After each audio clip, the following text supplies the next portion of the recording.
নির্বাচন কমিশনকে লাগাম ছাড়া আক্রমণ মনিরুল ইসলামের।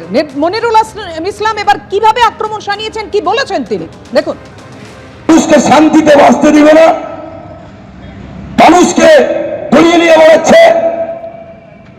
সারাদিন কাজ কামাই করে যা দিন মজুর আছে, যারা খেটে খায়, দিন আনে দিন খায়, তাই মানুষের জন্য লড়াই, আমার ব্যক্তিগত জন্য লড়াই নয়, গণতান্ত্রিক পদ্ধতিতে মানুষের হকের জন্য, মানুষের দাবির জন্য মনিরুল ইসলাম ছিল, আছে, সামনে দিনে থাকবে।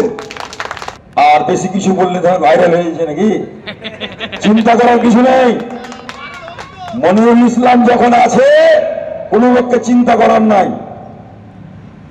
অনেক রকম বলছে, অভিযোগ করতে হবে, এফআইআর করতে হবে, করোনা ভাই, তোমার জন্য আদালত খোলা আছে, আমার জন্য আদালত খোলা আছে, লড়াই হবে, আইনের মাধ্যমে লড়াই হবে। তাই সকলকে বলবো, ঐক্যবদ্ধ ভাবে, রাজনৈতিক ভাবে যে এসআইআর চলছে, অনেকটাই থাপ্পড় পড়েছে কোন একটা দলকে, কোন একটা পার্টিকে খুশি করার জন্য। ফারাক্কার সভা থেকে মনিরুল ইসলাম তিনি ফের নির্বাচন কমিশনকে নিশানা করেছেন। আর ফারাক্কা কাণ্ডে দলের ভিন্ন সুর শোনা গেল তৃণমূল নেতা কাজল শেখের গলায়। তিনি কি বলেছেন? সরকারি সম্পত্তি নষ্ট করা উচিত নয়, যা হয়েছে ঠিক হয়নি, শুনুন।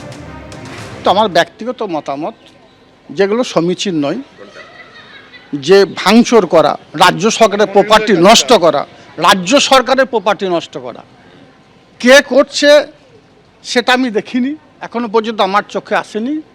হয়তো আপনারাই বলছেন যে কোনো একজন বিধায়ক বা কোনো একজন করেছেন, তো সমীচীন নয়।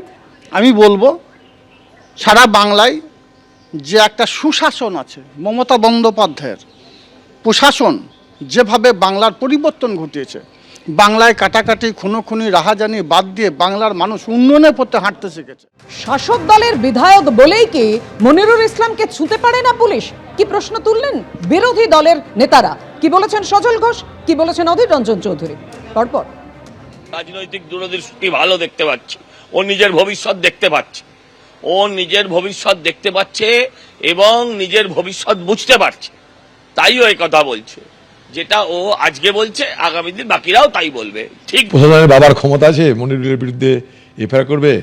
প্রশাসন যে তার বাবা হচ্ছে মনিরুলরা, আর তাদের বাবা মা হচ্ছে মমতা ব্যানার্জি, তো চেন রিয়াকশন, ওপর থেকে যা বলছে তাই হচ্ছে। এখনো মনিরুলরা ডিএমকে এখনো মেরে ঘাট ধাক্কা দিয়ে বার করে দেন, এই ওদের বাবার ভাগ্য। আর এই লোক দেখানো কিছু খেলা চলবে। ডিএম বলবে এসডিওকে এফআইআর করো, এসডিও আইসিকে বলবে এফআইআর করো, ঠিক আছে? পাসিং দ্য বাক গেম চলবে, আমার ঘাড়ে না তোমার ঘাড়ে, তোমার ঘাড়ে না তার ঘাড়ে, যাতে নির্বাচন কমিশন আবার উপর থেকে পরে এদের বিপদ না ঘটায়, তার জন্য ঘাড় বদলানো চলবে, ঠিক আছে? আর নিচে যদি একজমি যায় উপর নিরুপায়, এমন কেস দিবে যেন ঢুকতে ঢুকতে তার বেল হয়ে যায়। ফুল বেল পাতা সব রেডি করে রেখে স্যান্ডা করবে, বেলও হবে, বাড়িও যাবে, আরও বড় নেতা বানানো হবে। এবিপি আনন্দ, এগিয়ে থাকে, এগিয়ে রাখে।